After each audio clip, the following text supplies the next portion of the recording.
natural, prosiguiendo la conversación con el doctor Piloso. Efectivamente, el campo de conocimiento, de estudios de desarrollo económico, se propuso en este semestre poner la primera piedra de un seminario del propio campo, pero que tiene pues mucho carácter institucional. Está repleto de institucionalidad porque además uno de nuestros miembros en el campo pues es el doctor Ignacio Perrotini Hernández, quien pues digna y muy brillantemente pues dirige el posgrado de Economía de la UNAM, que se lleva, como ustedes saben, en las 4 sedes. Y hemos tenido diversas intervenciones, iniciando por la sesión original que estuvo a cargo precisamente del doctor Perrotini Hernández y que ha suscitado pues diversos y muy apreciados comentarios.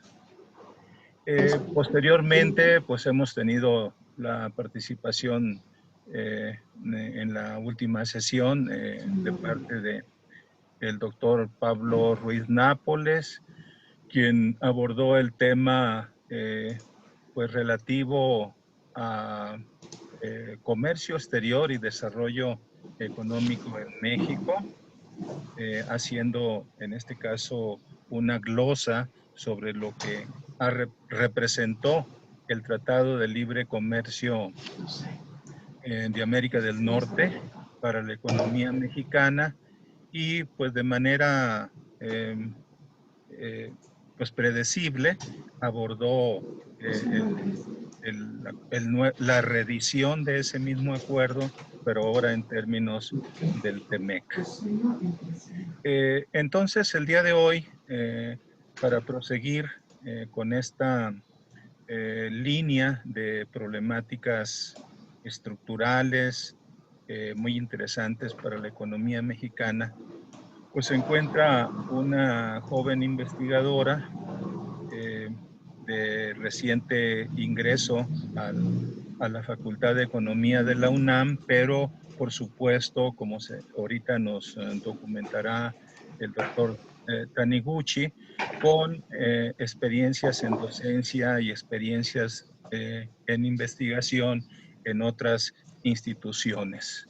No obstante, como dije, su relativamente corta eh, identidad como investigadora y profesora. Ella pues va a traer a colación el tema del papel de las remesas, tanto, digamos, para la economía mexicana, como algunas experiencias que ella y un colega que suscribe la ponencia que les hicimos llegar en Centroamérica. Las remesas en México pues han sido fundamentales. Mírese, por ejemplo, desde la perspectiva de que ha mejorado relativamente nuestro coeficiente de Gini.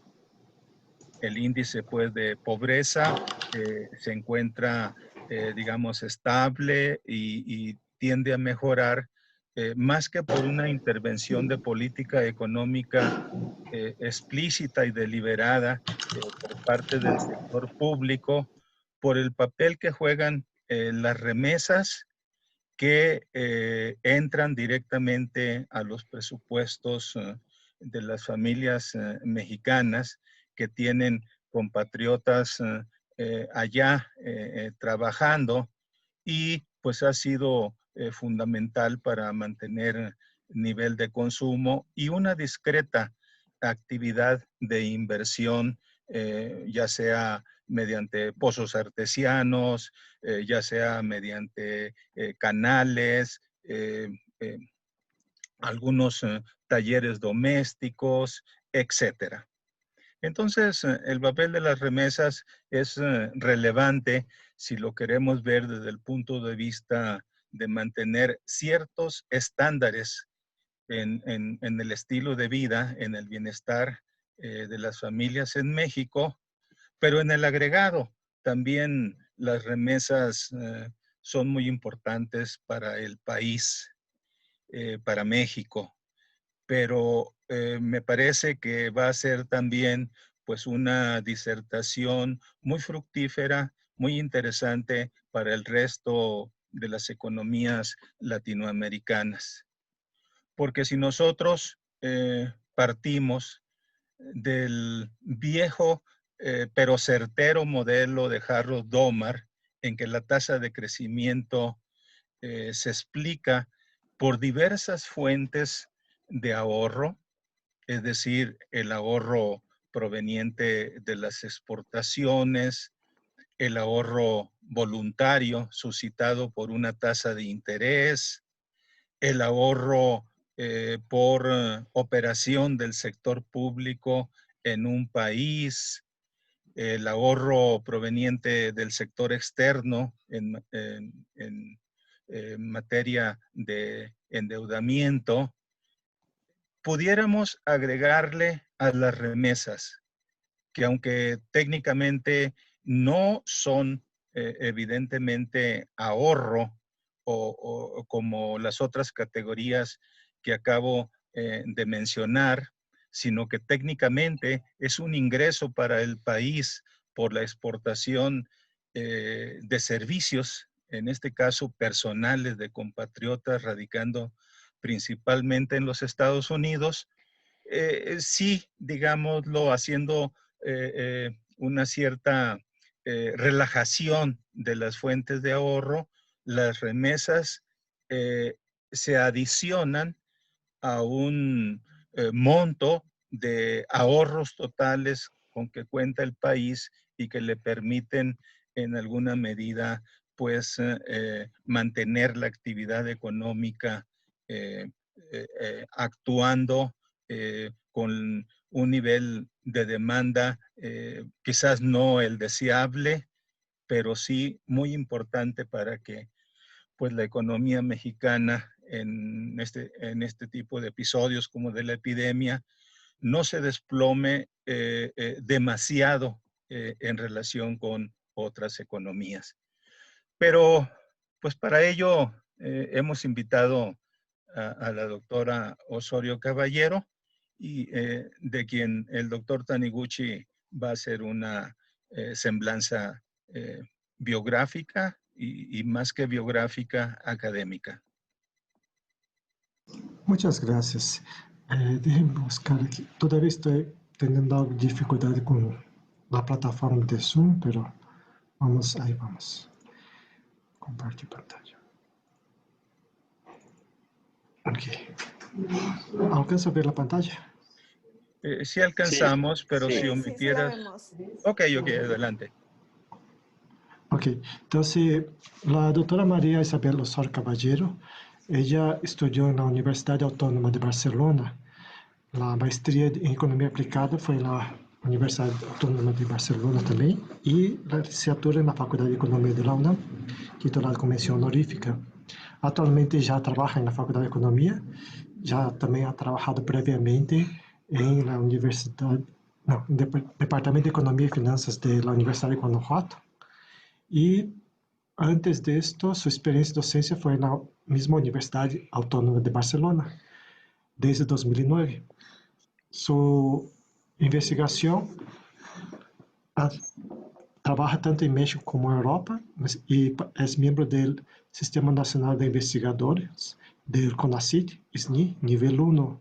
Está becada por el Ministerio de Ciencia e Innovación y Universidad de España, con beca de formación de profesorado universitario para realizar posgrado. Entonces, y lo que ella investiga principalmente es toda la parte de integración internacional, el crecimiento económico, el desarrollo económico también y la migración de remesas internacionales.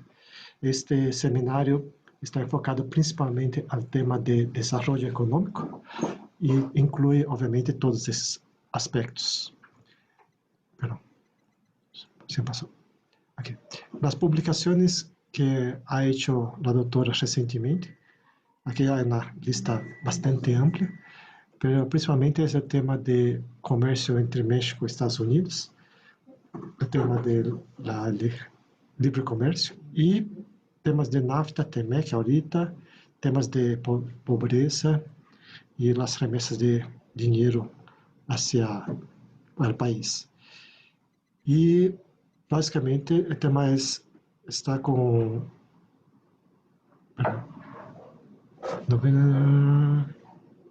Sí. En general, aquí está la reseña de sus obras principales. No sé si la misma doctora pudiera explicar o adelantar algo de su antecedente. Doctora, déjeme quitar aquí. Déjeme quitarles... Aquí está. Spotlight. Aquí está. Hola, doctora. Muchas Hola, gracias por participar del evento. Bienvenida. No, ya de la presentación o de mi bio sketch está muy bien, muchas gracias. Yo creo que si me permiten, más bien les cuento lo que estoy haciendo. ¿Okay? Y ya nada más como paréntesis, así como el doctor Benjamín había dicho que conocía de la mano a la profesora que el profesor Roberto hablaba, también recuerde que también fui presidente del sínodo cuando me licencié. Sí, exactamente. Ahí está. No. Bueno, les quiero, puedo compartir mi pantalla. Aquí está. Acá. Si no me lío con el Zoom. Aquí. Bueno, buenas tardes. Primeramente quisiera agradecer y reconocer el esfuerzo en materia de coordinación que realizan los profesores, el doctor Benjamín García Páez y el doctor Taniguchi, para la realización del presente seminario bien llamado Jaime Roche. Igualmente agradecemos el apoyo del doctor Luis Gómez Oliver y desde luego de nuestro coordinador, el doctor Ignacio Parrotini. Y finalmente, gracias a todos los que se han conectado, que muestran interés en el tema que les presentamos. Este es un trabajo que está actualmente, lo podríamos decir, working paper, que hago en coautoría con el doctor Roy Núñez del Departamento de Economía de la Universidad de las Américas, Puebla. Le hemos titulado, primero le pusimos Remesas y Pobreza, un estudio para México y Centroamérica. Pues, tras las últimas conversaciones con mi coautor nos dimos cuenta que cometimos el error de no haber mencionado remesas cuando volvimos a discutir los resultados, migración, volvimos a discutir los resultados. Ya lo verán ustedes al final cuando llegue a esa parte. Bueno, antes de entrar de lleno a nuestro trabajo, en la mañana me topé con esta nota del diario El País en el que hablaban de un programa contra los migrantes del gobierno de Trump, que es bien sabido por todos que fue su principal discurso para ganar la presidencia, y en donde actualmente el ex vicepresidente Biden manifiesta y textualmente dice: esta administración arrancó a los bebés de los brazos de sus madres y luego parece que esos padres en muchos casos fueron deportados sin sus hijos y no han sido encontrados. Es un ultraje, un fallo moral y una mancha al carácter de nuestro país, ¿no? Dijo Biden hoy. Y me hizo recordar, sin duda, a cómo empieza el capítulo 2 de Vanity Duflo, nada más ni nada menos que los premios Nobel de 2019, que además en el campo de desarrollo lo conocemos obligatoriamente, y que comienzan diciendo así: la migración es una noticia importante, lo bastante como para condicionar la política en gran parte de Europa y en Estados Unidos. Clavadito a lo que nos estaban diciendo el día de hoy. ¿Qué más les digo? Esto, permítanme por favor, hago muy paréntesis, muy académico. No podemos ser economistas o llamarnos científicos sociales si no somos capaces de sentir. Nosotros trabajamos con datos, voy a hablar de Roy y yo, trabajamos con datos, ustedes van a ver millones, porcentajes, millones de personas y millones de dólares. Ella es Ángeles, es una migrante mexicana de la Sierra de Puebla, que hace 32 años cruzó la frontera por Tijuana, se quedó varada un mes con un niño en brazos, al cual sobrevivió gracias a una mujer, como una historia de novela que la acogió y le dio agua, se recuperó y logró cruzar a California, a Los Ángeles, donde su esposo lo esperaba. Al cabo de unos años nació Wendy, quien se hizo ciudadana estadounidense, y gracias a ella, por lo de la agrupación familiar, sus padres pues, son migrantes legales. Wendy es una niña que es brillante, aplicó cuando iba a hacer la universidad a 14 universidades, de las cuales en 13 la aceptaron, salvo una que no la rechazaron, la pusieron en lista de espera. Dentro de las universidades en donde la aceptaron estaba UCLA, Princeton y Brown. ¿Por qué no Princeton? Le he dicho yo a Wendy. La respuesta es autoconfianza. Estas son fotos de su graduación, en donde podemos ver la cara de su madre, nos dice muchas cosas, y ahí están sus compañeros, estadounidenses y seguramente hijos de latinos, y bueno, la bandera mexicana ondeando en el centro de la Universidad de Brown. ¿Por qué les digo esto antes de entrar a esto? Porque creo, de verdad, que necesitamos sensibilizarnos. Yo estoy muy sensibilizada, al igual que Roy, con el tema de la migración y las remesas. Consideramos que es uno de los temas más humanos y uno de los temas menos estudiados recientemente, ha dado la vuelta dentro de la economía y sobre todo desde la teoría económica. En las últimas 2 décadas, las remesas han adquirido gran importancia como fuente de ingresos externos de diversas economías en desarrollo. La historia que les acabo de contar no es nada nueva, la que ustedes seguramente conocen. Pero todas las cifras que aquí presento, 25 millones de dólares de latinos viviendo en Estados Unidos, tienen nombre, tienen apellido y tienen historia. ¿Qué entendemos por migración? Bueno, pues una definición sencilla, la Organización Internacional para las Migraciones, señala que un migrante es cualquier persona que se desplaza o se ha desplazado a través de una frontera internacional o dentro de un país fuera de su lugar habitual de residencia. Este hecho es independiente de su situación jurídica, su carácter involuntario del desplazamiento, las causas del desplazamiento y la duración de la estancia. Hablar de migración es un mundo, es decir, ¿qué tipo de migrantes? ¿Con qué tipo de migrantes estamos hablando? ¿No? Hombre, mujer, edad, high skill, low skill, por qué migran, por elección, porque están huyendo de una guerra, no sé, por reagrupación familiar, pero bueno. Nosotros, voy a jugar con eso, bueno, no, aquí tenemos gráficos muy agregados de cómo ha sido el comportamiento de los migrantes internacionales del 95 al 2019 y lo que vemos es de que no ha bajado, la tendencia sigue a la alza. En el gráfico de la derecha encontramos los migrantes internacionales por principal región de residencia, desde luego que aquí tiene problemas el gráfico porque nada más vemos en el grande, en el agregado. Si lo pudiéramos deshebrar, veríamos que bueno, en el caso de Oceanía es Australia, el que está jalando, en el caso de América del Norte es Estados Unidos, en el caso de Europa, bueno, lo mismo, ¿no? Aquí les muestro los 20 principales países de destino, que es el lado de la izquierda, que son los migrantes residentes, y de origen del lado derecho, de los migrantes internacionales en 2019. Estamos trabajando con los últimos datos disponibles. La verdad es que, como todos, ha sido un esfuerzo un poco pesado encontrar datos, pero bueno, hicimos lo que mejor pudimos y vemos que Estados Unidos está a la cabeza seguido por Alemania, pero en gran proporción, básicamente casi que lo duplica, si no es que más. Sigue Arabia Saudita, y Rusia, Reino Unido y la lista para abajo. Del lado derecho tenemos India, México, China, Federación Rusa, República Árabe, y bueno, vemos que hay países que tanto son emisores como son receptores, como es el caso de Rusia. Si pudiéramos ver los corredores migratorios, encontraríamos sin duda Estados Unidos, México. Aquí lo que, bueno, pues sí, es un fenómeno, no molestar, ¿no?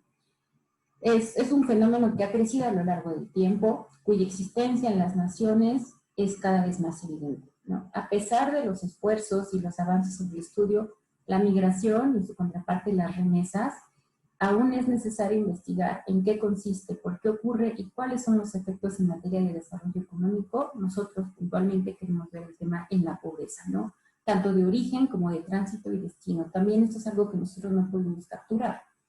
Bueno, excede, ya lo diré al inicio, porque México, o sea, muchos países, muchos migrantes centroamericanos se quedan varados en México y no alcanzan a llegar a su destino final, que es Estados Unidos. Los ingresos por remesas en países en desarrollo como México y los países centroamericanos, Guatemala, Honduras, El Salvador, Nicaragua, Costa Rica y Panamá, se caracterizan por su relativa estabilidad en el tiempo y por contribuir positivamente a la evolución de los ingresos corrientes de la balanza de pagos, según un informe del Banco Mundial.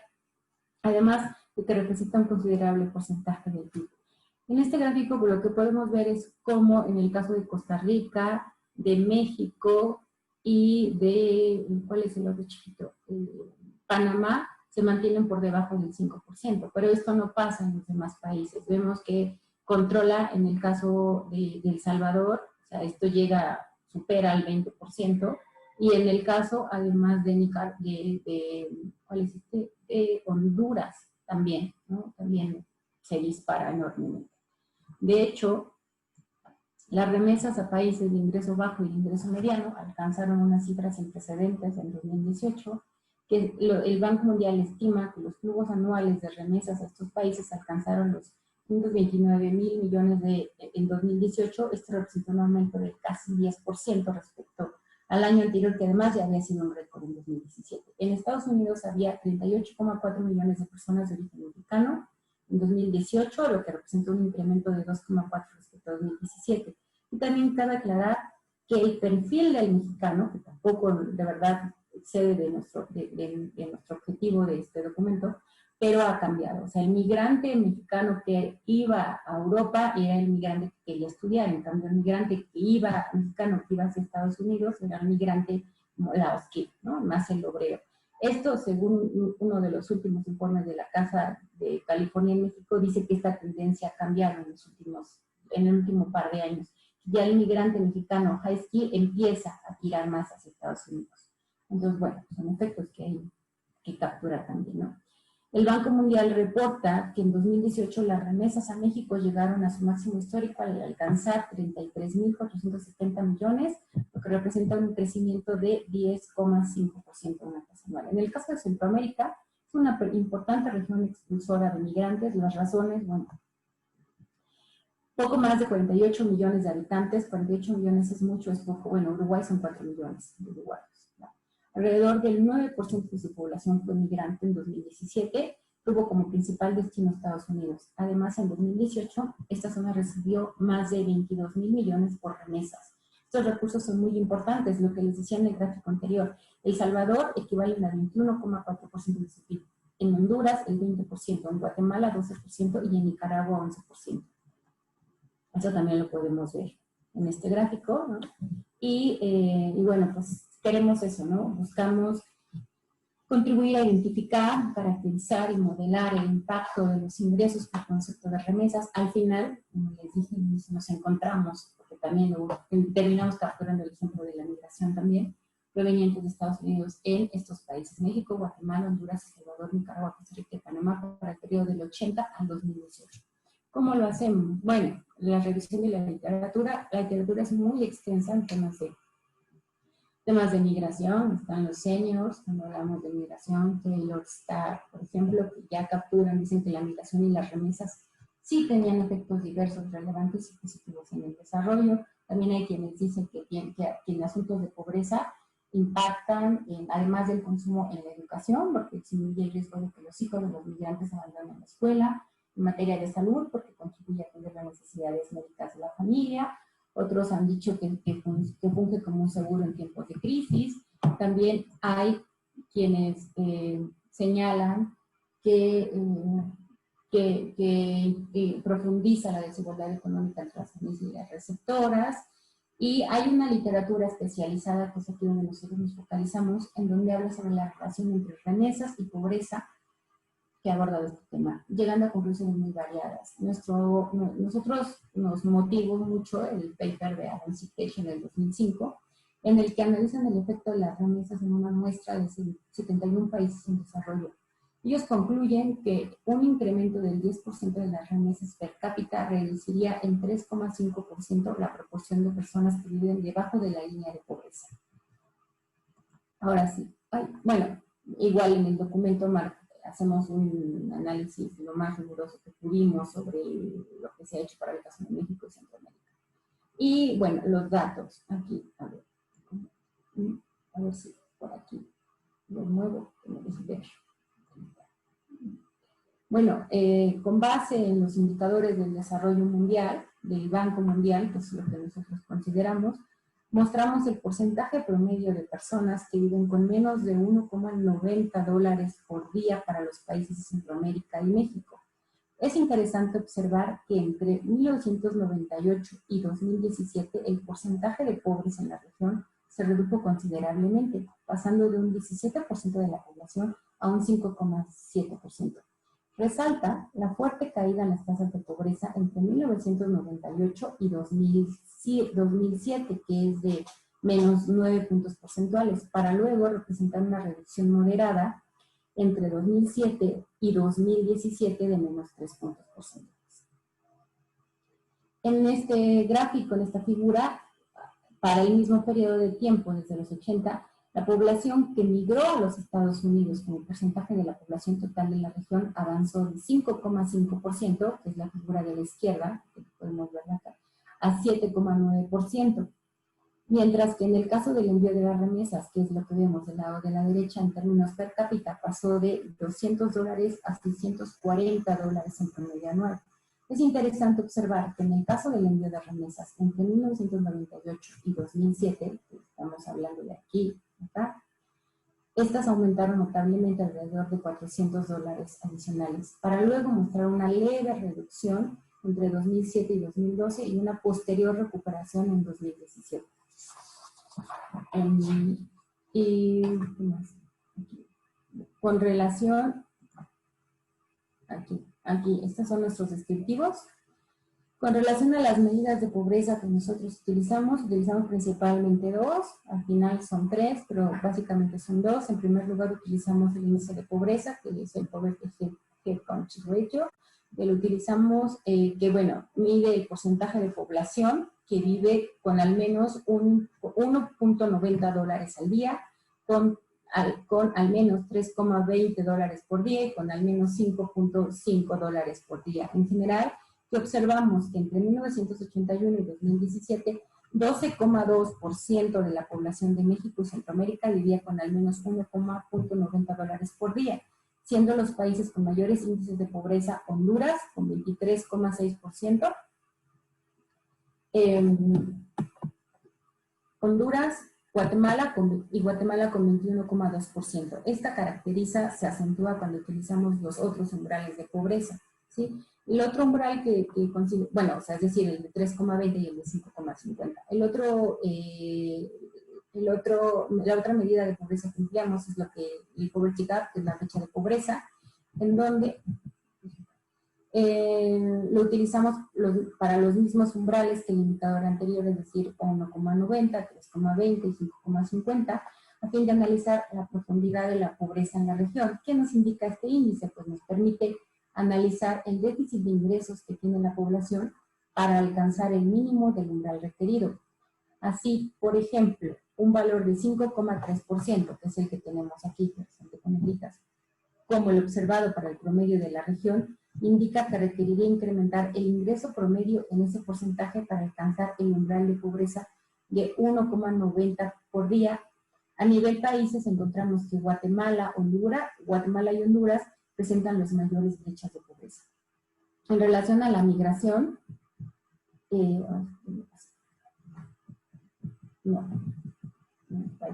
las animaciones, perdón. En relación a la migración, utilizamos el número de migrantes en los Estados Unidos con respecto al total de la población de cada país. ¿Qué encontramos? Bueno, pues en general, para el periodo en estudio, según los datos del Banco Mundial, 7%, que lo redondeamos, es 6,9% de la población de México y Centroamérica, reside en los Estados Unidos. Los países con mayores niveles de migrantes per cápita son El Salvador, que es 18,1%, Honduras con 5,6% y México con 10,6%. De la tabla 1, bueno, esta tabla presenta información también sobre las remesas recibidas, que es esta, que está aquí abajo, la cual está expresada de manera anual y como porcentaje de la población. En general, para el grupo de países en estudio, las remesas per cápita ascendieron a $397 en promedio anual, siendo El Salvador, Guatemala y Honduras los países con mayores remesas recibidas en el periodo de estudio. Los canales formales de envío de remesas son los que hemos considerado para formar nuestra base de datos, pero también sabemos que hay autores y los que trabajan en este tipo de literatura, saben que hay un gran sesgo. Se habla de que el 60% de las cifras oficiales de las cifras de remesas están omitidas. ¿Qué se considera como remesas? Bueno, pues no nada más es cuánto dinero se envía por Western Union, ¿no? También es, por ejemplo, oye, compadre, te vas al pueblo, si le mandas este suéter a mi mamá, estos son remesas también, o mándale estos dolaritos, estos son remesas que no se están cuantificando. Pero bueno, entonces quiere decir que si lo pudiéramos cuantificar, los resultados serían aún más pronunciados de lo que encontramos. Para hacer esto, seguimos la metodología de un modelo propuesto por Ravalion y Chen y Adams y Page nuevamente. Este señor, nada más, es el que dirige toda la parte de migración y remesas del Banco de Desarrollo desde hace mucho tiempo, a todos los informes. Y bueno, formulan esta ecuación, entonces nosotros la seguimos para realizar la relación entre pobreza con el envío de remesas y la migración. ¿Qué es lo que incorporamos? Pues tenemos por el lado de la dependiente los índices de pobreza mencionados en la sección anterior, que se ha dicho, y para cada país en el periodo y en el año de estudio, y del lado de las covariantes tenemos las remesas per cápita o el porcentaje de inmigrantes en los Estados Unidos con respecto a la población de cada país. Tenemos un conjunto de variables explicativas como el PIB per cápita, el índice de Gini, el porcentaje de la población que trabaja en actividades rurales, crédito interno provisto por el sistema financiero como porcentaje del PIB, y bueno, pues el término de renta.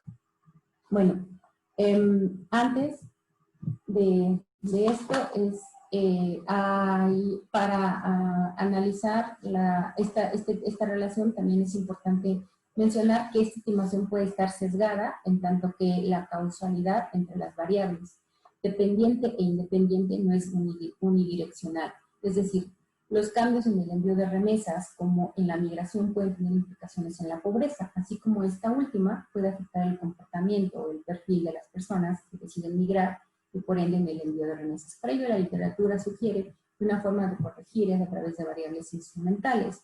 Señalan varios, nosotros el que hemos elegido es la distancia de los Estados Unidos como variable instrumental para determinar el efecto causal de la migración y el envío de remesas sobre la pobreza en México y Centroamérica, ¿no?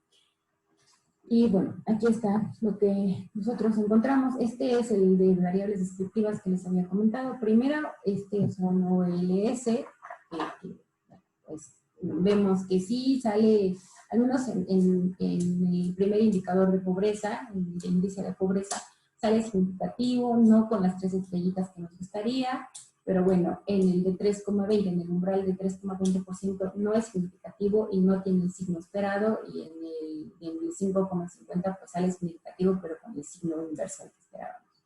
Y con respecto a la brecha de pobreza, pues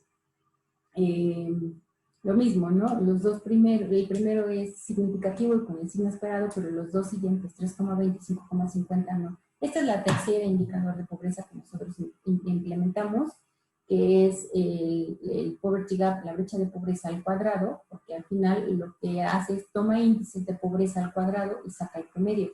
La brecha no es lineal, es decir, no es lo mismo al que le falta $1 que al que le falta 1 céntimo de dólar para alcanzar el mínimo del umbral que requerimos para considerarse pobre, ¿no? por eso utilizamos este. Pero bueno, nos concentramos en estas dos. Y con las remesas sigue igual. Después del resultado, digamos, interesante, después de instrumentar, ya encontramos cosas pues más, ya que nos pusieron felices, ¿no? Que bueno, una vez, que al final lo que nos dice es que una vez aplicada la corrección hay un refuerzo en el resultado que ya teníamos previamente. ¿Cómo se lee esto? Bueno, en el caso de, vamos de la migración, voy primero aquí, por eso tengo la otra tablita, porque es importante recordar y considerar, para que no los diga de dónde viene el 12,2, de dónde viene, por ejemplo, el 5,3, voy y regresar, ¿okay? ¿Qué nos habla este índice de pobreza? Pues nos habla del porcentaje de la población que vive con menos de 1,90 dólares por día. Ejemplo, el todos, que es un 12,2%, el que les acabo de decir que viene acá, nos quiere decir el porcentaje de la población en la región que estamos estudiando que gana menos de esa cantidad por día. Entonces, como nosotros tenemos a México, Centroamérica, y México, Centroamérica suman 176 millones de personas, si multiplicamos 12,2 por 176 millones, tenemos 21,4 millones de pobres, si quisiéramos expresarlo en cantidad de pobres. Entonces, supongamos que aumenta la migración en 10%, que además es una suposición no tan loca, porque si recuerdan al inicio cuando les hablaba del tema de la introducción y veíamos los últimos datos que han incrementado 9,6%, más o menos estamos suponiendo algo más que nada como cercano a la realidad. Si suponemos que este aumento de la migración se da en un 10%, entonces ese índice se va a reducir en 2,83%. Esto está expresado en logaritmos, ¿no? Esto quiere decir que el índice, si le ponemos números a esto, el índice pasa de 12,2% que teníamos acá, ¿no?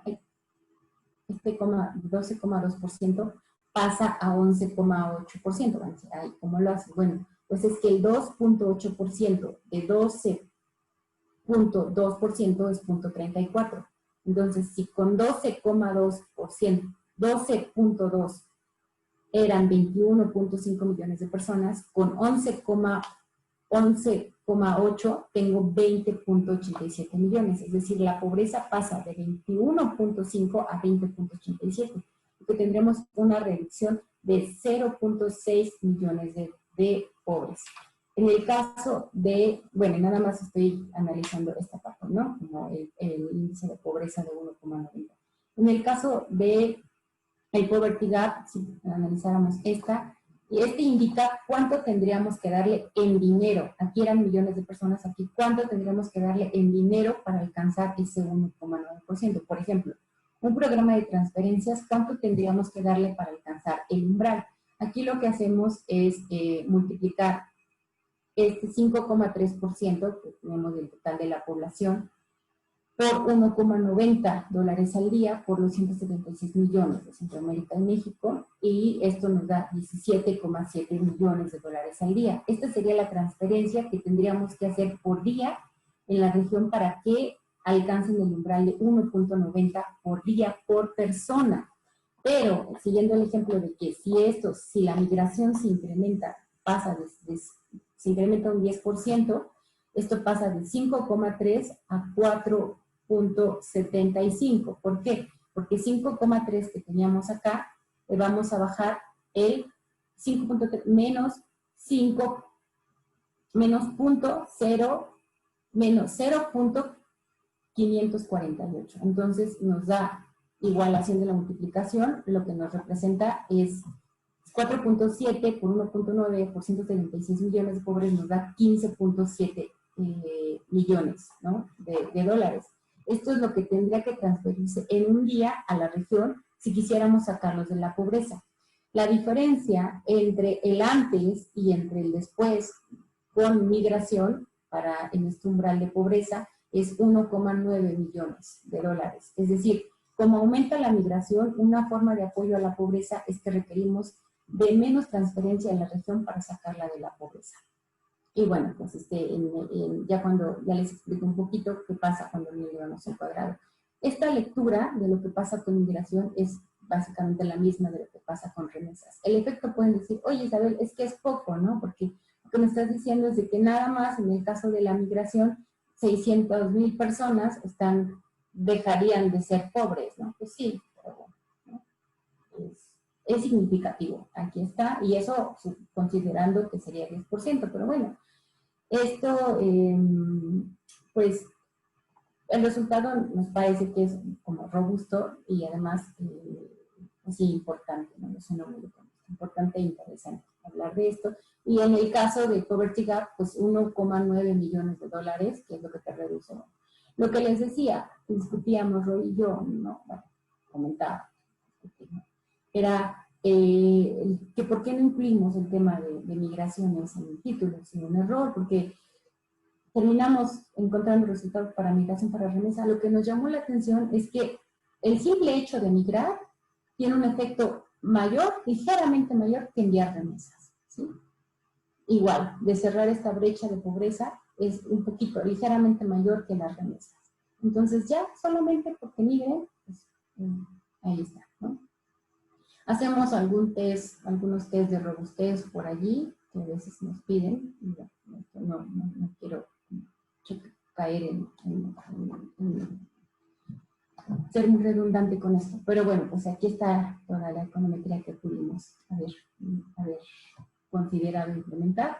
Y bueno, ¿qué encontramos? Analizamos el impacto de la migración y el envío de remesas en la pobreza. Uno de los hallazgos de la investigación realizada es que la migración, medida como proporción de la población en el país de origen, reduce la pobreza en 2,83%, como personas que viven con menos de 1,90 al día, mientras que reduce la brecha de pobreza en 5,48%. Con relación a las remesas, el incremento en 10% en el envío de remesas en términos per cápita reduce la pobreza en 2,43% para el umbral de 1% al día. Y bueno, siguiendo, no me pagan, de verdad, no me pagan por funcionar a manager, pero siguiéndolos a ellos, en el mismo capítulo 2, de las grandes remesas, cito dos frases nada más de ellas. El análisis económico de la migración a menudo se reduce a un silogismo atractivo. Y la otra, no podemos olvidar que la política que responde a la migración no solo no entiende de economía, sino que es una política de la identidad. Y bueno, yo lo dejaría aquí. Muchísimas gracias. Aquí está mi correo y bueno, pues quedo atenta a sus comentarios de lo que ustedes quieran. Muchas gracias, María Isabel Osorio Caballero, por tu interesante disertación sobre el papel de las remesas en el bienestar de las familias en México y en la región de Centroamérica.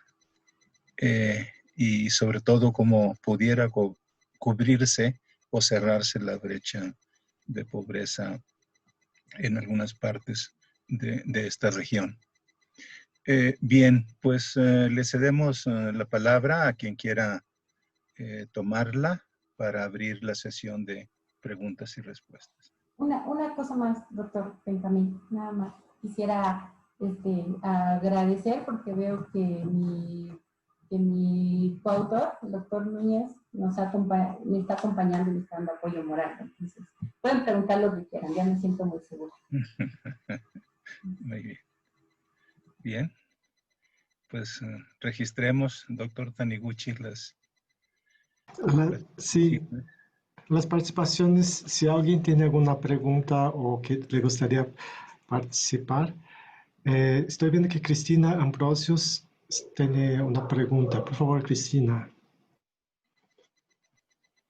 Hola, buenas tardes. Pues gracias por organizar primero, ¿no? A Benjamín y el doctor Taniguchi este seminario, que me encanta escuchar a las compañeras, colegas. Tengo una pregunta y una pregunta comentario. Una pregunta, opinión al cómo afectará o afecta el cambio de las coyunturas en Estados Unidos, la situación de pobreza. debería aumentar la pobreza si la condición es más difícil en el destino, políticamente, tal vez económicamente, o incluso pues retorno de migrantes puede tal vez tener otros beneficios, ¿no? ¿Qué opinas? No es exactamente tu trabajo, ¿no? Pero si tienes una opinión al respecto. Perdón, Cristian, es que se cortó al inicio la Ah, pregunta. perdón. Perdón. Lo repito, ¿no? Me gustaría Sí. preguntarte qué opinas sobre, o qué es tu expectativas, cómo afecta un cambio en las situaciones de los migrantes en el destino, políticamente o económicamente, la situación, ¿no? Pues ya no es la misma situación que en los años 2000, que había mucha inmigración, pues hay menos inmigración, la situación política es más difícil, etcétera, ¿no? Como que tienes ahí alguna opinión, expectativa respecto a cómo afecta la situación de pobreza, ¿no? En México, Centroamérica. Y otra pregunta, comentario, si también han considerado tomar en cuenta o estudiar datos subnacionales, ¿no? Porque al final podrían también meterse como a nivel municipal en diferentes países centroamericanos o mexicanos y complementar, no sé si sería complementar el trabajo o hacer otro trabajo, pero creo que hay mucha información que también podían aprovechar. Al final en México hay mucha variación, ¿no? En cuanto a dependencia de redes. Y piensan que esto como vale la pena meterse en esto. ¿Qué hago? ¿Contesto una a una? Sí, por favor. Sí, por Va. favor. Ok. Hola, Cristian. Pues mira, voy con la última, ¿vale? Que es la que tengo más. Así. Fíjate que sí, justamente nosotros es parte de una de las autocríticas que hicimos. Quisiéramos hacerlo, pero al final no es posible porque si te das cuenta, no podríamos encontrar, por ejemplo, Coneval considera sus 3 índices de pobreza, ¿no? Sus líneas de pobreza. Pero eso es Coneval para México. Pero si esto no lo vas a poder igualar al Departamento de Estadística de El Salvador ni de Honduras. Cada uno tiene esto. No hay forma de homologarlo. A nivel, como lo estamos haciendo, a nivel internacional, a nivel de países, no se puede. Eso por un lado, ¿no? No son homogéneos, digamos. A nivel regional sí, y de hecho es la siguiente línea de acción que tenemos en mente. Roy y yo, ¿no? Queremos bajarlo a nivel interregional, pero ya para el caso de México, puntualmente. Y para lo otro, hay situaciones, de las situaciones de los migrantes y la pobreza, bueno, pues depende, ¿no? Como un economista, ¿no? Depende de quién gane, ahí está. Yo recuerdo mucho que estaba hablando con Jordi Bacaría, que es el director de Foreign Affairs Latinoamérica, y me decía, es que nosotros teníamos la portada, era para Hillary, hace 4 años. No, todos los que escriben en Foreign Affairs, desde la gringa hasta la que tiene el ITAM, apostaban porque fuera Hillary. Y dice, nunca en toda la historia de Foreign Affairs, ni la gringa, ni la de Estados Unidos, ni la latinoamericana, nos habíamos puesto a trabajar en la imprenta toda la noche. De repente cambió.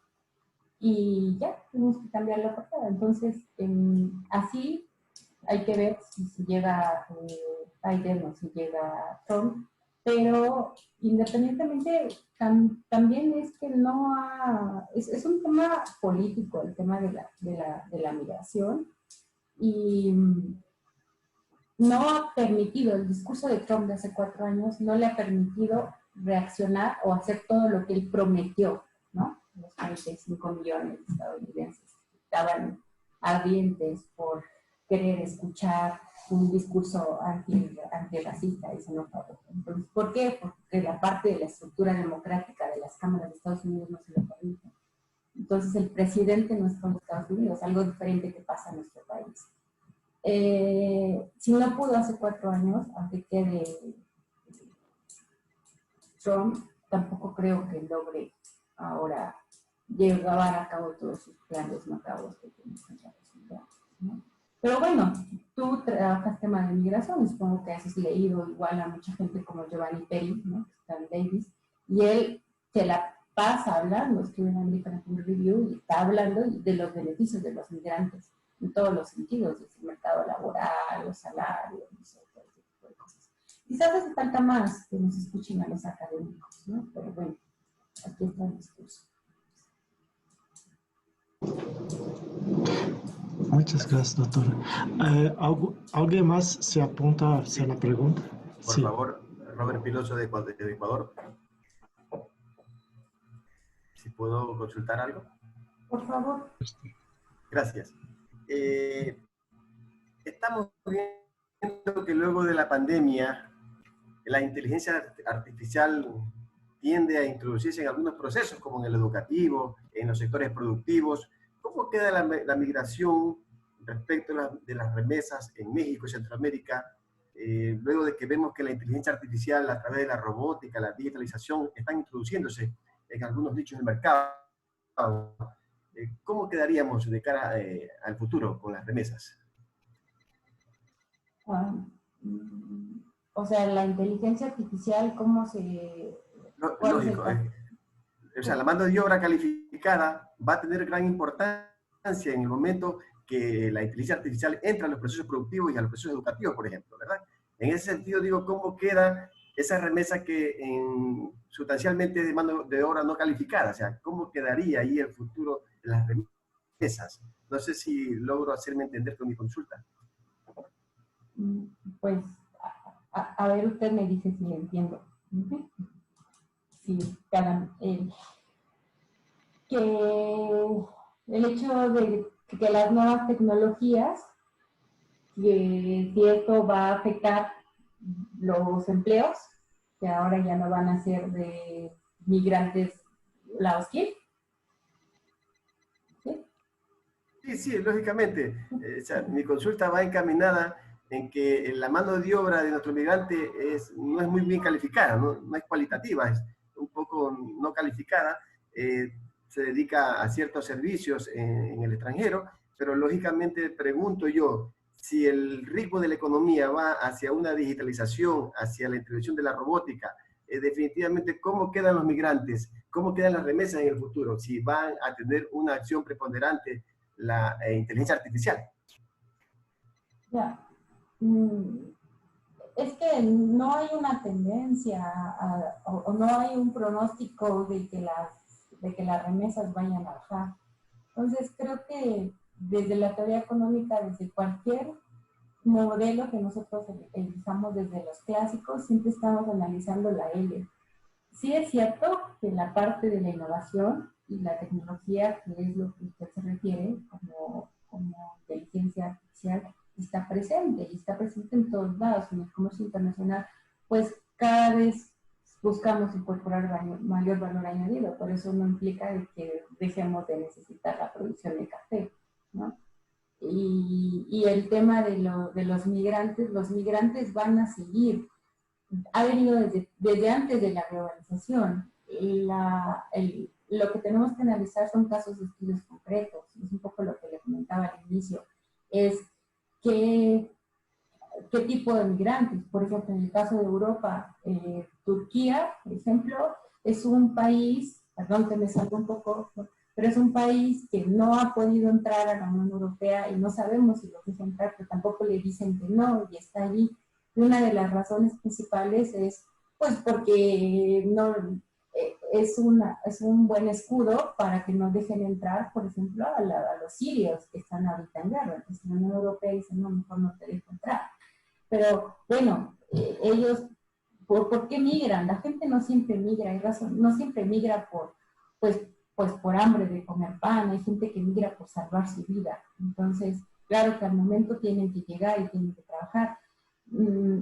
Que si envían o no, el tema de las remesas va ligado con la migración, pero el solo hecho de la migración creo que no se va a parar, ¿no?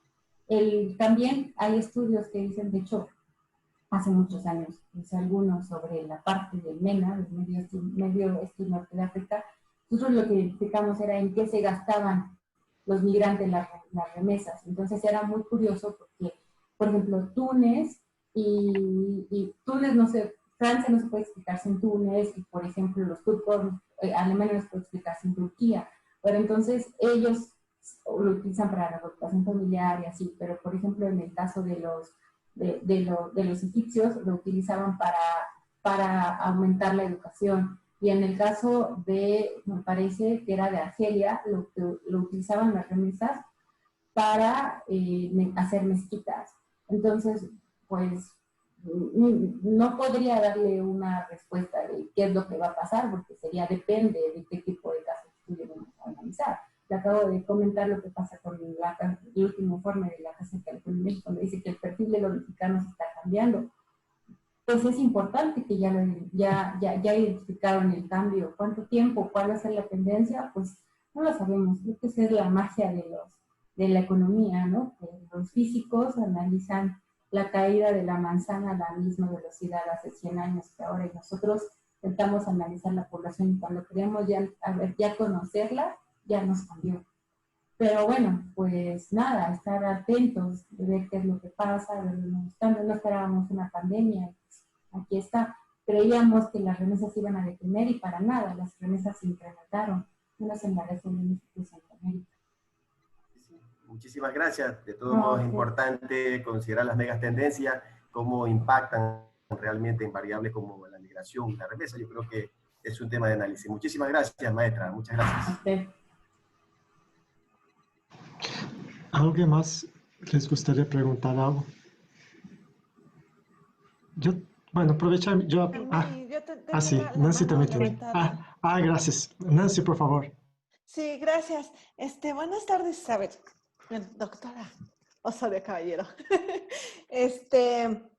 Bueno, la verdad es que yo leí tu documento y de verdad es muy, muy bueno. O sea, la parte metodológica es excelente. Pero a mí me gustaría, no es pregunta, simplemente como un comentario, Isabel, decirte que a mí me gustaría en lo personal que tanto tú como con tu autor analizaran justamente el estudio. Digo, hay un montón de estudios empíricos respecto de, o que van documentando el efecto que tienen las remesas en la balanza de pagos. Sobre todo este efecto que tiene las remesas en un incremento de las importaciones y la restricción del crecimiento, es decir, el papel de las remesas en la ley de Tirwan, ¿no? Entonces ya sabes cosas. Entonces, bueno, a mí me gustaría en algún futuro, ¿verdad? Ver un documento respecto de eso, ¿no? Sobre todo de cuál es el impacto de estos países pequeños exportadores de migrantes en el crecimiento económico, ¿no? Digo, es solo un comentario, no tienes que responder, pero creo que es una pauta, digamos, para un análisis mucho más amplio, ¿no? Entonces, bueno, pero te felicito por ese documento, me gustó muchísimo. Muchas gracias. No, gracias a ti, Nancy. Sí, lo vamos a considerar y de hecho, si está de acuerdo, Roy, yo creo que dirá que sí. Pues, te sumas al paper, no paper para analizarlo con la ley de tiempo. No. Muchas gracias. Hola. Jessica, sí, por favor. Sí, gracias. Hola, muy buenas tardes, doctora María Isabel. Me pareció muy interesante la disertación de hoy en términos de esta relación entre migración, remesas y pobreza. Sin duda, como ya se mencionó, pues hay varios estudios que tratan de alguna otra manera de entender desde el punto de vista antropológico, sociológico, hasta psicológico, los efectos de la migración, y en términos económicos, pues creo que se inserta esta ponencia. Y mi pregunta va en torno a realmente en el sentido de si nosotros analizamos críticamente qué tanto contribuyen, que va un poquito relacionado con la pregunta anterior, qué tanto contribuyen las remesas para mejorar las condiciones, no solamente las condiciones de las familias que reciben, porque de alguna otra manera contribuyen o es un complemento a los ingresos de los hogares, de aquellos que reciben las remesas, pero sería interesante ver el destino, como decían, de esas remesas. En primer lugar, porque en un momento se pensó que estas iban a influir, por ejemplo, para la cuestión de una mejora significativa en las condiciones de vida de estas familias, que es salir, por ejemplo, en aquellas familias que están en extrema pobreza y que las familias tuvieron, o a uno de los miembros de la familia, el jefe de familia tuvo que salir, ya sea madre o padre de familia, migrar y enviar remesas, pues iba a mejorar las condiciones de vida de esas familias, pero no sé si haya un estudio realmente o tiendas o estudio analizar ya el impacto real que está teniendo estos flujos de remesas en mejorar las condiciones de vida de estos hogares que reciben. Hay estudios, por ejemplo, también donde no solamente apoyan porque habría que ver qué porcentaje de las familias invierten esas remesas para crear una tiendita o un negocio, ¿no? Claro, con las limitaciones, un micronegocio, una pequeña empresa, o cuánto se utiliza para autoconsumo, simplemente para subsistencia. Y está claro que el gasto en subsistencia pues te mantiene, te permite mejores condiciones, pero no te saca de la línea de pobreza. No sé si más o menos me doy a entender hacia dónde va orientada esta pregunta. En tu estudio, ¿cuál es la perspectiva entonces que se vislumbra con los datos que tú nos muestras que son muy interesantes? ¿Cuál sería la tendencia entonces para medir realmente el impacto que tienen las remesas en estas comunidades o en estos lugares donde más se percibe? Porque habría que hacer un estudio más en lo local, hacia lo local, porque lógicamente que hay estados, hay municipios, hay comunidades donde la mayoría de la población pues es migrante o tienen familiares en Estados Unidos y reciben más, y hay comunidades pues que es menor, pero también depende de múltiples factores. Entonces, ahí la dejaría yo para escucharte. Y gracias, muy interesante. Gracias, Jessica. Mira, lo que dices va en línea con lo que preguntaba justo Cristian, de por qué no, ¿no? ¿Por qué no algo más micro? Realmente sí, esto es un estudio muy macro y sabemos que tiene muchos problemas hacerlo macro, porque ya en sí mismo comparar México con Honduras o Salvador con Costa Rica ya es un rollo. O sea, si México son muchos Méxicos, ahora comparar una economía con otra economía. Sabemos de ese sesgo y el esfuerzo fue así, fue a nivel macro para respetar. Nos hizo leer, hacer esto, es ver qué es lo que se está haciendo, ¿no? Sobre México, sobre Centroamérica, y encontramos que sí hay estudios, como tú dices, y desde luego que la invitación es a bajar nosotros más, pero ya no podríamos comparar. O sea, ya tendríamos que hacerlo solamente para México, o solamente para Salvador, o solamente para una región, y aún así es amplio. Y aún así decir México, pues, mira, de hecho, mientras te estaba escuchando, no te estaba mirando, sino regresé al documento. Entonces, los documentos que encontrábamos nosotros, pues lo hacen sobre casos de estudios, ya nada más, hay uno solamente para Oaxaca. Nada más cogen los resultados de Oaxaca y es lo que están tomando. Hay otro en donde que toman Santa Inés, ya Seche, ¿dónde está? San Lucas Tubiani, o sea, son muy, muy puntuales. Y ahí sí identifican que hay otro que lo hacen solo para 2 localidades agrícolas de Michoacán. 2 localidades de Michoacán, no más municipios. Y entonces, claro, ellos se encuentran, explican por qué deciden, y ellos sí encuentran esta parte, que se gastan 38% en salud, 33% en alimentos, 9.7% en educación, vestidos, vivienda, ahorro y negocios, es el 89%.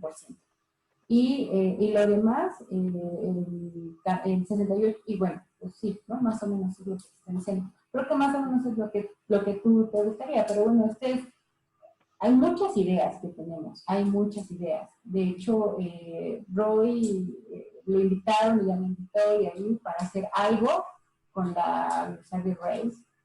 Creo que sí, Roy ahorita en algún momento me gustaría darle la palabra, que no sé qué está aquí. Ideas tenemos muchos, por ejemplo, analizar los canales de las remesas, ¿no? ¿Cómo le haces para que en el pueblo de Michoacán hoy es la fiesta, hoy tienes el pan de feria y a los 2 días ya se lo está comiendo el paisano en Los Ángeles? ¿Cómo le hacen? Si yo cuando he pasado por el aeropuerto, una vez pasé Maseca y me pasaron los perros, lo que te, esta es mexicana, ¿no? Y además está de polvo blanco, ¿no? ¿No? ¿Cómo le hacen ellos, además, para tener este vínculo? Ya saben que de aquí Chano se lo lleva, Pedro lo agarra y ahí ya en 2 días está. Han tenido redes que también estamos hablando de otro tipo de mercado, la economía étnica, la economía de la melancolía, ¿no? De verdad que sí es un tema que da para más, que da para muchas, que cuando estás escribiendo quieres hacer más cosas, pero al final tienes que acotarte a leer un objetivo, un instrumento, y bueno, lo hicimos. ¿Vamos a hacer más cosas? Sí, ¿no? Sí, tenemos en la mesa todavía muchas cosas que queremos seguir haciendo, y la primera es bajarnos a nivel regional. Pero bueno, lo difícil, como todo, va a ser los datos, ¿no? Pero bueno, gracias, Jessica. Estoy interesado, te gusta. Muchas gracias. ¿Alguien más tiene alguna pregunta que quiere plantear? Bueno, aprovechar que estamos aquí, a mí me gustaría preguntar una cosa para la doctora. Vi que tiene datos bastante amplios y una de las dificultades más grandes es conseguir los datos. Entonces, ¿podrías compartir con nosotros las dificultades que enfrentaste y cómo lo hiciste para estimar la población con ingreso abajo de $1.9, considerando la economía informal? Porque estamos hablando de países en vías de desarrollo donde la mayor concentración de trabajo está en la economía informal. ¿Cómo los estimaste? Ok, gracias. Esta parte sí estuvo como bien difícil, entonces no sé, sí podría responderla, pero me gustaría preguntarle a Roy para darle un poquito de visibilidad, que está aquí apoyando, a ver si nos quiere. Roy, ¿quieres contestarla? Sí, claro. Bueno, muchas gracias, Isabel. Fuerte, que no te escuchamos. ¿No? ¿No se escucha? El micrófono está muy bajo. Sí. A ver. Ya se escucha mejor. ¿Se escucha mejor? Sí, estoy buscando. ¿Dónde estás tú? Déjame quitar aquí. Ok. Perfecto. Espero que se escuche un poquito mejor. Bueno, gracias por la invitación, y gracias, Isabel, por la invitación, y gracias por los comentarios. Sí, ese es un buen punto. Siempre el tema de los datos es un tema difícil. Teníamos, yendo en línea con los comentarios, hay ese trade-off, o nos vamos a nivel más micro, donde hay más variación, pero tenemos el problema que no hay tanta información y que sea homologable, o nos vamos un poco más a lo macro y preferimos irnos por el mediano a largo plazo. Entonces creo que preferimos ese camino. La data que tenemos es del 80 al 2017, entonces tenemos un efecto de mediano plazo, ¿sí? No quizás a nivel más intra-país, pero quizás a nivel de mediano plazo de efectos, 30 años de datos son interesantes. Ahora, la pregunta sí es interesante sobre, oye, ¿cómo haces con el tema de la informalidad? En general, lo que ocupamos son las mediciones que tiene ya el Banco Mundial de Pobreza homologadas para toda la región. Entonces, preferimos solo utilizar datos que sean homologables y que sean comparables por país. En este caso, el Banco Mundial tiene una fuente de datos bastante compleja o completa, mejor dicho, y armonizada. Y si bien la parte informal no se captura, eso es un punto muy importante. Y en general, en todos estos estudios siempre hay un tema informal que se nos escapa, y eso sí genera un sesgo.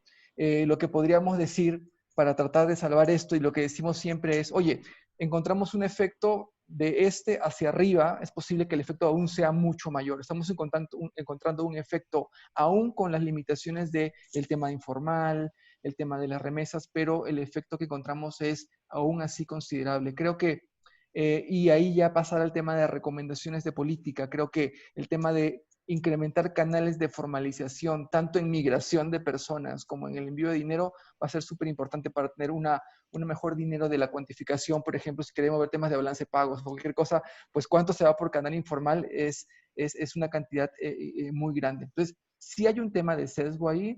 Lo que podríamos decir es, tenemos una cota inferior cualquier cosa sería un monto quizás aún mucho mayor, ¿no? Muchas gracias.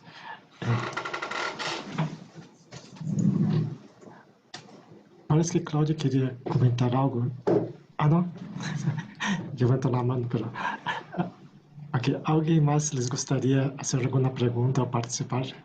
Bueno, ya que me ha mencionado, buenas tardes, doctor Osorio, felicidades, es realmente muy interesante toda la parte metodológica. Y a mí me llama un poco la atención en este tema de las remesas, ¿no es cierto? Que estamos tomando un promedio. Obviamente entiendo lo que es la generalidad versus la especificidad y hay que tener ese trade-off. Pero cuando estamos mirando este tema de las remesas que vienen, aun cuando estamos mirando los índices de pobreza que nos da el Banco Mundial, como la gente que vive con menos de $2 al día, cuando estamos mirando las remesas, estamos tomando en promedio, ¿no es cierto?, todos los que están afuera y están mandando remesas. ¿Hay alguna posibilidad de identificar desde qué estados de los Estados Unidos están mandando la mayor cantidad de remesas?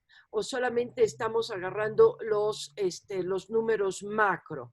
Ciertamente hay algunos otros trabajos sobre remesas que los hemos escuchado en la división, con la profesora, con la doctora Laura, la doctora Lilia, ¿no es cierto?, en el posgrado, respecto a la diversidad de personas o la calificación de las personas que mandan remesas, ¿no? Y no solamente son migrantes no calificados, hay mucha migración calificada que se va de los países centroamericanos y de México hacia los Estados Unidos. Pero mi pregunta es, ¿tenemos alguna información de qué estados están mandando la mayor cantidad de estas remesas? Quizás eso nos puede ayudar también a entender un poco el contexto político y económico de los diversos estados que tenemos. Gracias.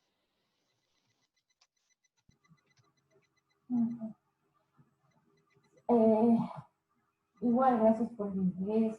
Sí, eso sí se puede identificar, pero está muy relacionado con los principales estados receptores de migrantes, que lo sabemos que es California, Chicago, Nueva York, que son los principales que están enviando remesas, ¿no? Igual que no identificados en el caso de México, pero como ya te lo decía, nuestro interés no fue hacerlo a nivel regional, ¿no? Quizás sí, de hecho, en la parte de robustez sí se quitan países para poder ver el efecto. Por ejemplo, se quita México, se quita El Salvador para poder ver cómo se mueve, pero el comportamiento sigue siendo casi el mismo, ¿no? Pero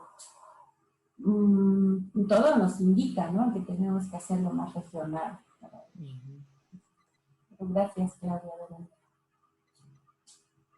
Porque igual... tenemos una pregunta de Adriana Arcos. Sí, Adriana. Hola, sí, buenas tardes a todos. Muy interesante el tema de las remesas desde la parte social y económica, pero no sé si me pudieras explicar un poco más o cómo se podría, o cómo usted considera que se podría ver el tema de las remesas desde un aspecto un poco más del desarrollo económico, porque a mí me daría la impresión de que el tema de la migración y que esos migrantes en otros países, principalmente en Estados Unidos, mandan dinero, es como si a México, bueno, en el caso de nuestro país, como si al país receptor, pues les llegara dinero, ¿no? El dinero, pues sí, el dinero que como mencionó usted, principalmente lo ocupan para cubrir necesidades básicas, pero a mí me da la impresión de que nosotros nos quedamos con el dinero, que el dinero no tendría por qué ser necesariamente un tema que genere o una base para generar toda esta estructura económica que se necesita para crear desarrollo.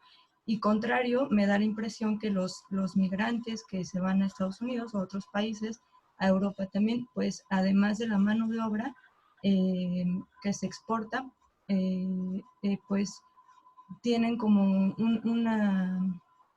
una gama más de posibilidades. No sé, por ejemplo, al inicio usted mencionaba sobre la chica que estudió en la universidad, ¿no? Entonces, me da la impresión que ellos se quedan con el desarrollo, ¿no? Es como nosotros nos quedamos con el dinero, con la parte monetaria, pero necesitaríamos hacer algo adicional para que esos recursos muy valiosos, como usted mencionaba, en las crisis, como amortiguadores en las crisis, se conviertan en algo más que simple dinero. No sé si me pueda dar como su punto de vista o cómo es que se puede estudiar o generar desde esa parte del desarrollo económico. Bien, Adriana, es que no es dinero, ¿no? O sea, no es como que tenga los dólares y ya los tengo aquí. Al final es el que los distribuye. Y justamente nuestro análisis es ver el impacto en el desarrollo, y lo que han hecho los otros. El hecho de que se ocupe para vivienda, que pases de un baño de estos de letrina, no sé cómo se llama, a pasar a un baño con el que conocemos en la facultad normal, eso es desarrollo económico.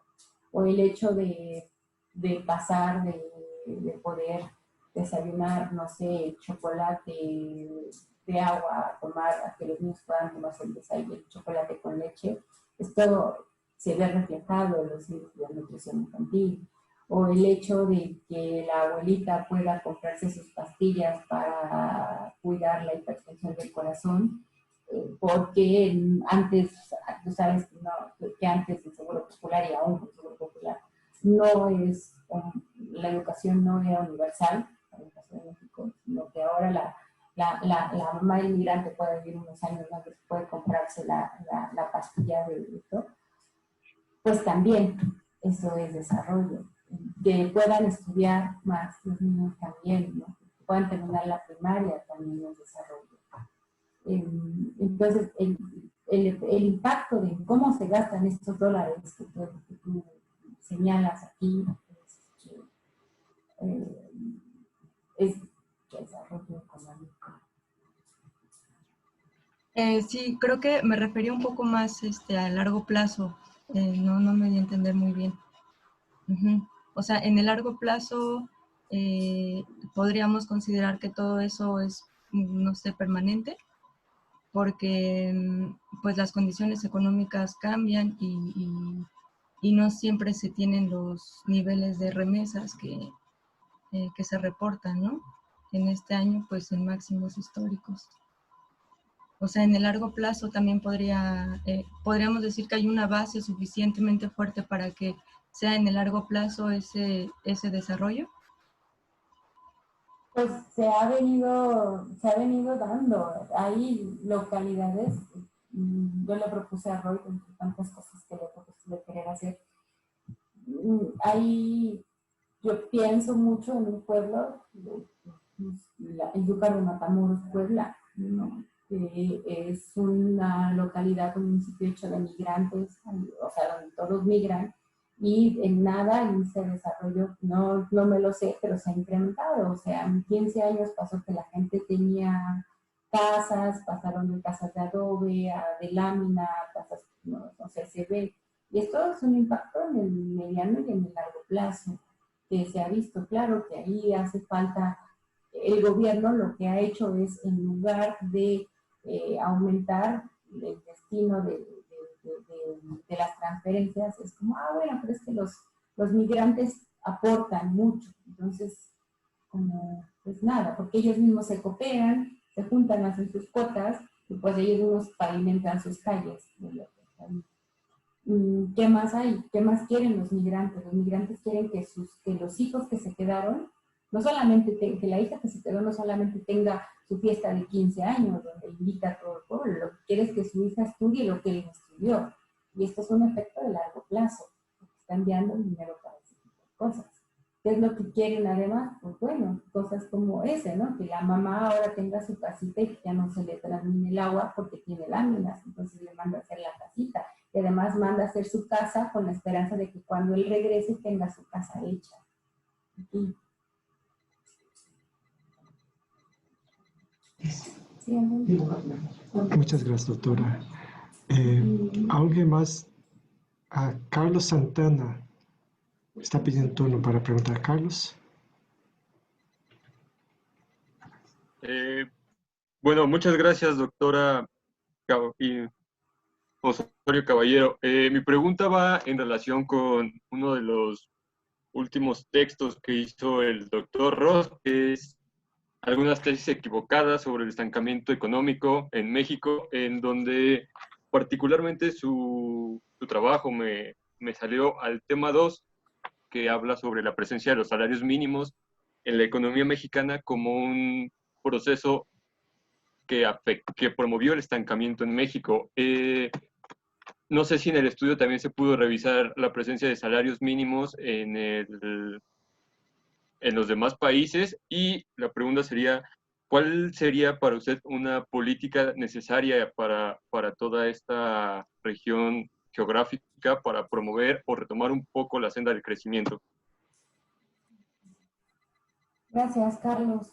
No, eso ya excede totalmente de nuestro trabajo hablar de los salarios, pero sí te puedo recomendar, hay trabajos súper buenos de Giovanni Pérez, que están en Sally Davis y UCLA, en California, que trabaja justo estos temas de laboral con migración, y entonces él hace muchas cosas sobre México, tiene bastantes, ahora no me acuerdo el nombre de él, y para mí es como de los senior ahorita el tema, y él lo que encuentra es que el impacto de los migrantes en el mercado laboral lo que hace no es que disminuyan los salarios de los nativos, que es un poco el discurso, ¿no?, de Trump, sino al contrario, o bien se mantiene o bien aumenta. De hecho, él encuentra tasas como de 2% que se aumentan.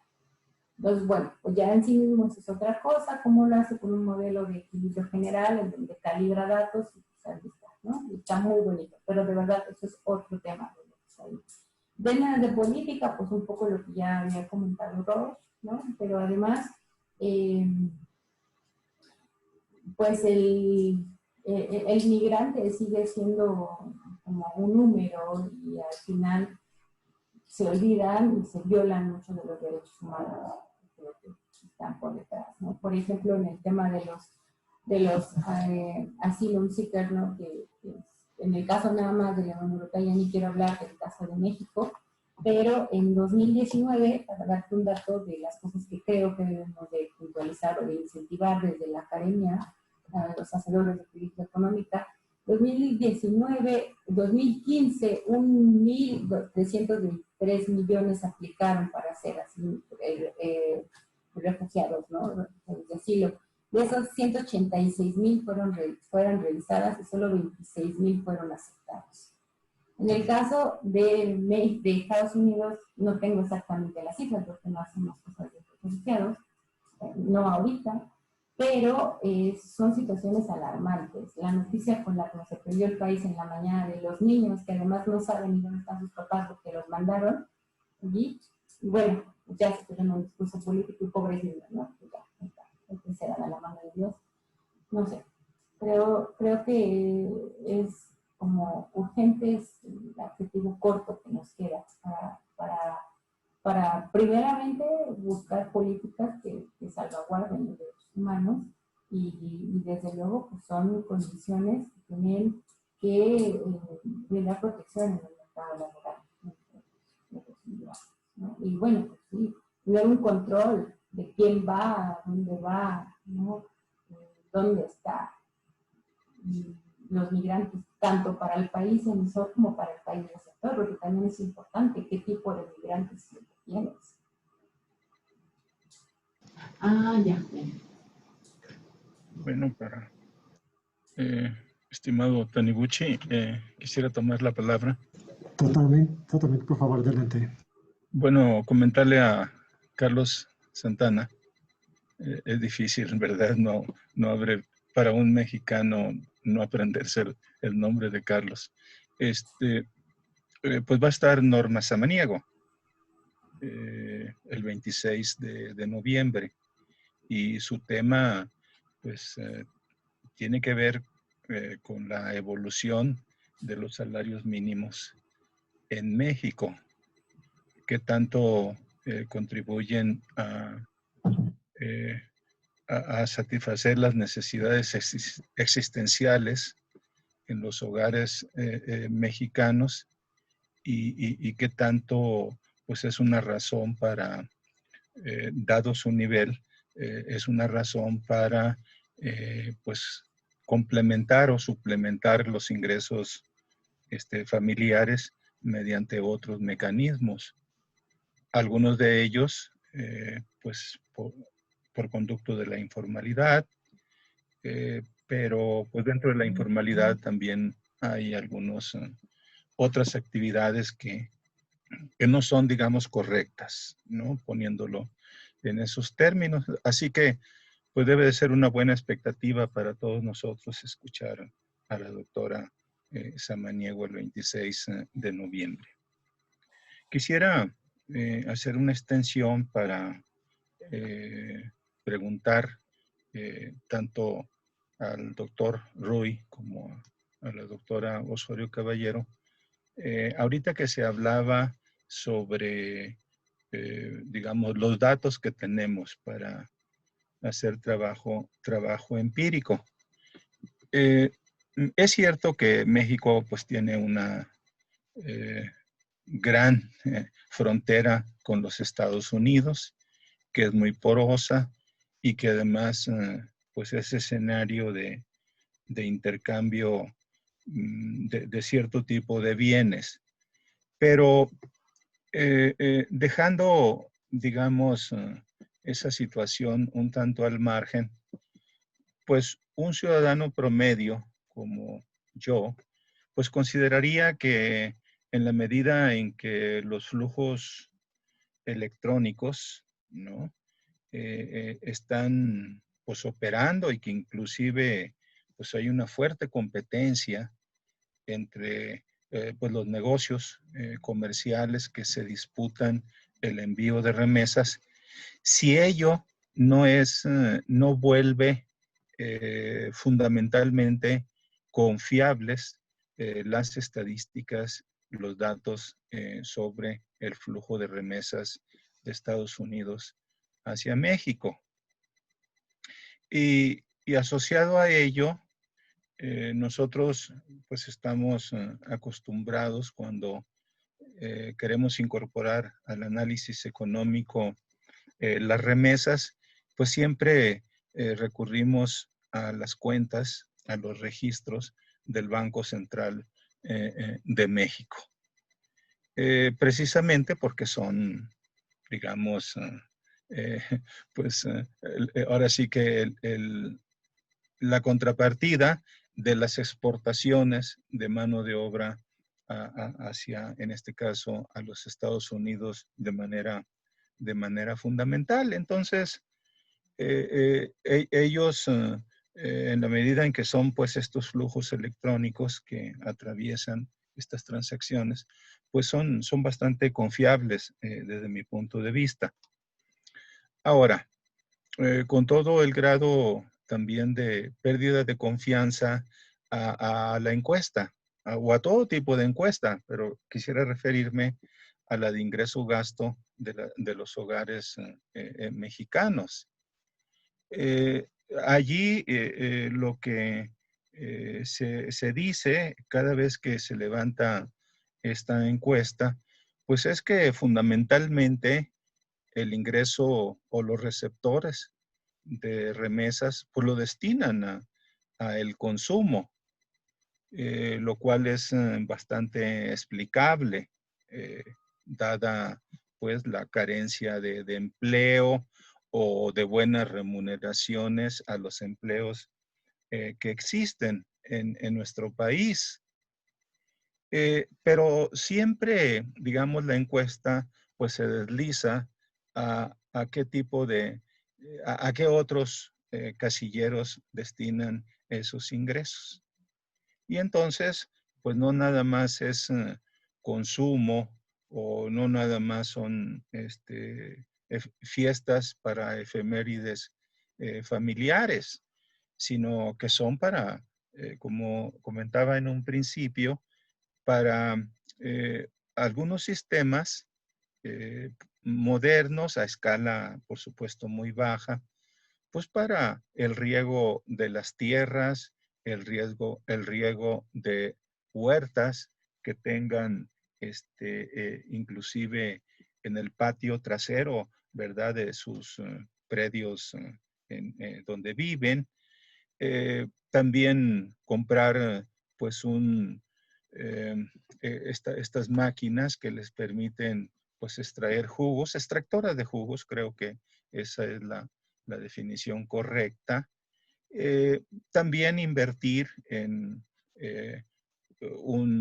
digamos, tortillería, es decir, una serie de establecimientos comerciales que le permitan a la familia en tiempos cuando hay incertidumbre, aunque ahora la incertidumbre que se generó por la pandemia del COVID-19 tuvo un efecto contrario, ¿verdad? Robusteció el ingreso de remesas en México, incluso superando niveles históricos. Pero en la mentalidad de quien está en el campo o está en la ciudad, al margen de su índice cultural, de su nivel de estudios, pues siempre existe, pienso que en toda Latinoamérica, pues el hecho de proporcionar algo a la familia para que pues genere fuentes duraderas, fuentes para el sostenimiento, ¿no? de los presupuestos familiares. Entonces, quisiera preguntarles sobre la confiabilidad de los datos, en este caso, digamos, del ingreso de divisas, y en el segundo caso, pues de la aplicación o del gasto a que se destina las remesas por parte de las familias recipiendarias de ellas. ¿Son confiables o no lo son en este momento? No obstante, las relaciones interfronterizas.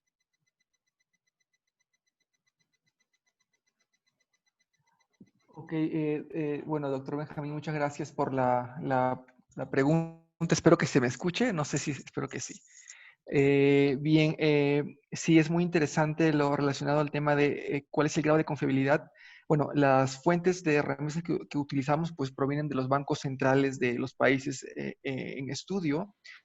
Y es bien interesante porque ellos mismos hacen el acápite de, ojo que la información que registramos es la formal. O sea, ellos mismos hacen el resaltar que es posible que haya una parte que se esté filtrando por canales no formales. Ahora, sí es cierto que, y hay algunos estudios que muestran que el incremento de canales formales ha incrementado también el tema de remesas o el envío de remesas. Eso también sería interesante ver cómo ciertas políticas, no sé si se han dado políticas en México que incentiven la bancarización de remesas, ha incentivado también el envío por alguno de estos medios. Pero yo me imagino que en el tiempo iremos mejorando un poco, pero sí es curioso que estas instituciones hacen ese pie de página muy grande de, ojo que solamente estamos mostrando lo que registramos de manera formal. Yo imagino que sí hay una mejora, pero aún existe cierto recelo siempre con el manejo de datos de ingresos. Y en general, cuando les preguntas a alguien cuánto ganas, siempre existe el temor de, no sé si confío en ti en contarte cuánto dinero tengo, ¿no? Pero bueno, sobre el otro punto, sobre el gasto, es interesante. Hay algunos estudios que muestran que servir como colateral, en el sentido de mucha gente utiliza las remesas como una forma de financiarse para la creación de una empresa o un micronegocio, ¿no? Hay evidencia en el caso de Sudamérica que muestra que el envío de remesas ayudó para la creación de una empresa, ¿no? O una tienda, qué sé yo, algo pequeño. Y era justo el monto necesario para financiar ese proyecto porque por un canal formal, es decir, pidiendo en el banco no se lo iban a dar porque la persona no tenía una garantía, pero justo sirve como una especie de colateral para la creación de empresas. Y si bien hay algunos temas ligados y proyectos que buscan fomentar el uso productivo de remesas, creo que es un tema que todavía queda pendiente. O sea, el fomentar el uso productivo de remesas tanto en políticas públicas como entre los mismos receptores de remesas. Y ligado a eso también hay evidencia de uso de remesas, el uso de remesas ha ayudado a que, por ejemplo, niños pequeños se dediquen a la escuela y no al trabajo. Entonces, sí hay algunos efectos ligados a esos temas que quizás están más a temas de desarrollo, pero nuevamente la evidencia es muy puntual. Si quisiéramos ver efectos de largo plazo, pues necesitaríamos una data un poco más larga. Pero sí hay evidencia un poco sobre estos aspectos. Muy bien. Muchas gracias. Tenemos ya el tiempo un poco apretado, pero dos personas pidiendo la palabra. Primero Zeus, después Dr. Petrottini. Zeus Alcalá. Por favor. Sí, hola, buenas tardes. Hola, Zeus. Me gustaría preguntar respecto a, bueno, tomando todo esto de las remesas, si es posible conocer las edades de estos migrantes que mandan remesas desde el país de donde las mandan, o si hay estimaciones respecto a las edades de las personas que mandan remesas. Y la otra pregunta sería si existe un poco de bibliografía respecto a trabajo infantil migrante. Esas serían mis preguntas. Bien, no sé si puedo contestarle. Sí, Zeus, gracias por la pregunta. Sí, es un tema interesante el que planteas. A nivel un poco más micro, pues a veces en las encuestas de ingreso también les preguntas sobre ingresos del exterior. Existen otras encuestas especializadas, por ejemplo, el Mexican Migration Project, que hace información sobre migración tanto de México como de algunos países de la región. Entonces, quizás en esas puedes encontrar datos de edades. Ahora, Estados Unidos tiene una fuente mucho más rica de datos, así que quizás entrar un poco a las encuestas americanas o al buró, no me acuerdo el nombre, bueno, hay un nombre del área de información de Estados Unidos y ahí sí hay información tanto de qué lugar llegan los migrantes, las edades, ese detalle. En nuestro trabajo no llegamos a ese nivel, pero la información existe. Sobre trabajo infantil, ahorita no lo tenemos en el paper, pero si tú quieres, luego te podemos enviar la información. Sí hay estudios. Hay estudios creo que es Catalina Dedo Morantes, que es estudios sobre temas de trabajo infantil. Y sí hay estudios ligados a ese tema. Ok, muchas gracias. Muchas gracias. Doctor Petrottini. Muchas gracias. Buenas tardes. Primero quiero hablar como miembro del campo de conocimiento de desarrollo económico para decir que, felicito muy sinceramente tanto al doctor Benjamín García Páez como al doctor Hideo Taniguchi por este esfuerzo tan genuino que vienen haciendo de mantener este seminario.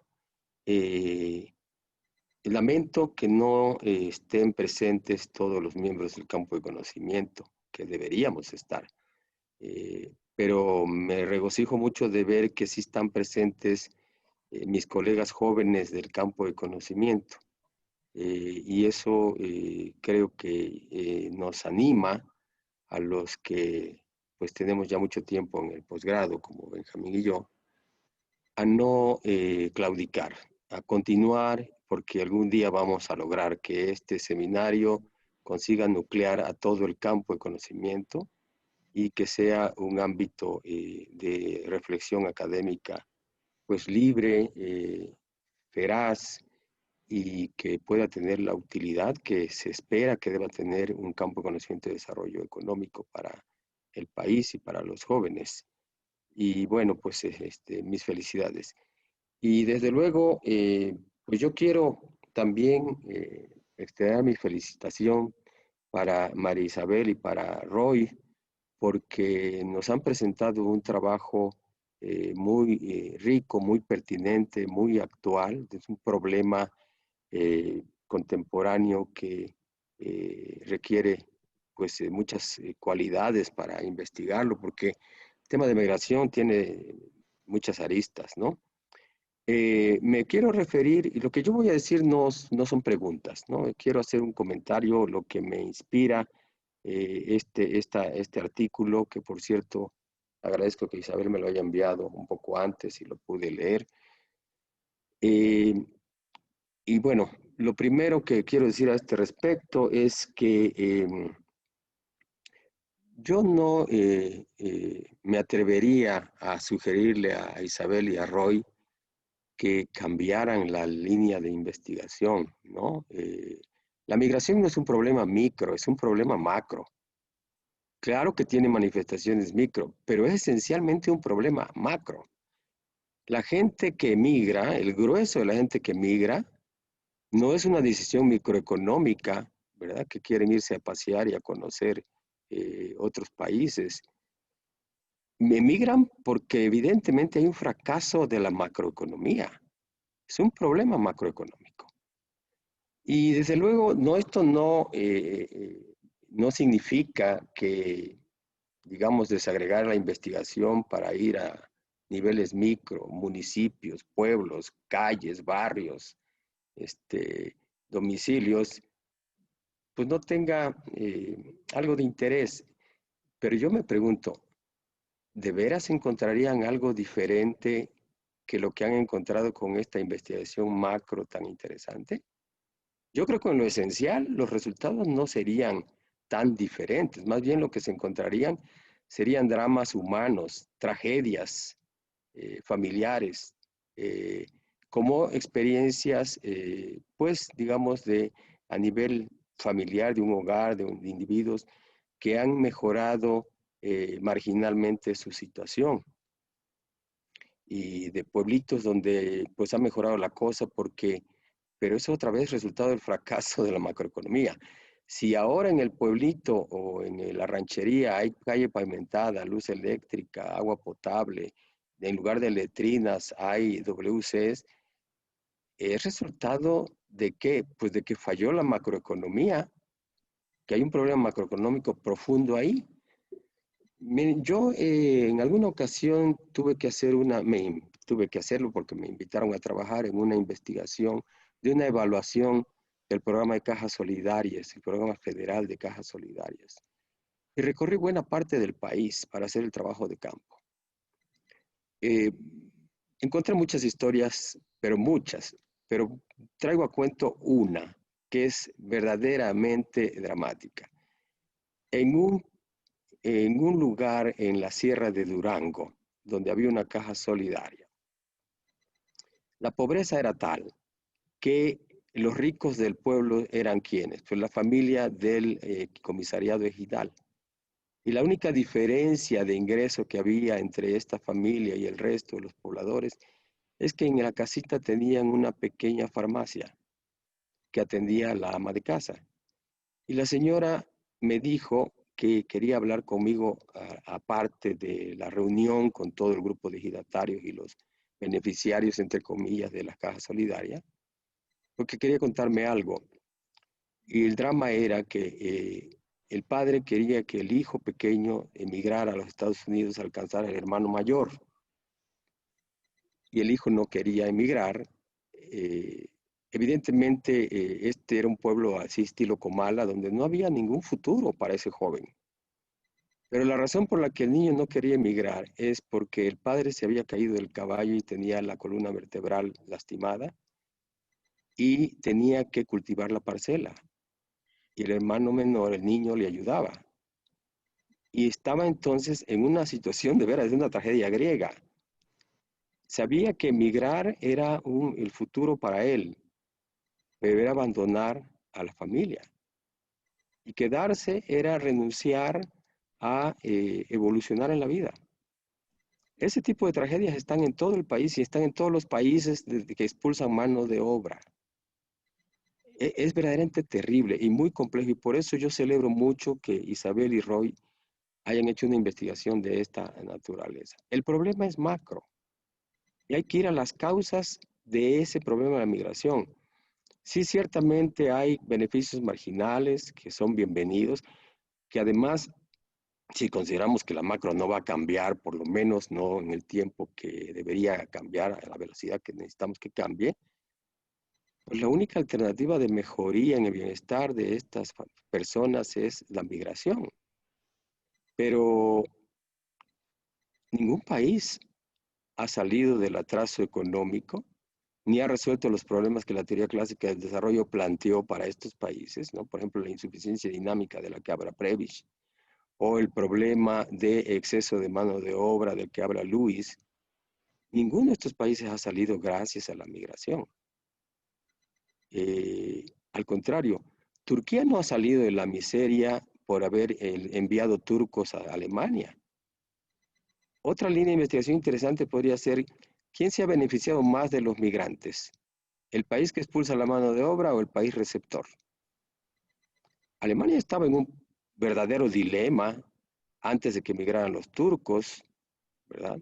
Y si no ha sido por el aporte de la fuerza de trabajo turca, muy probablemente Alemania habría tardado más en alcanzar el grado de desarrollo que alcanzó. Pero también sería interesante medir quién se ha beneficiado más de la migración. Y yo no me sorprendería de que quienes se han beneficiado son los países receptores, no los países expulsores. Este tipo de investigación que ustedes están realizando debería informar a los tomadores de decisiones de política económica para erradicar este problema, que es uno de los jinetes del apocalipsis de los países subdesarrollados, la migración. Y hay experiencias históricas de países que tenían este mismo problema de expulsión de mano de obra barata, y que lo resolvieron.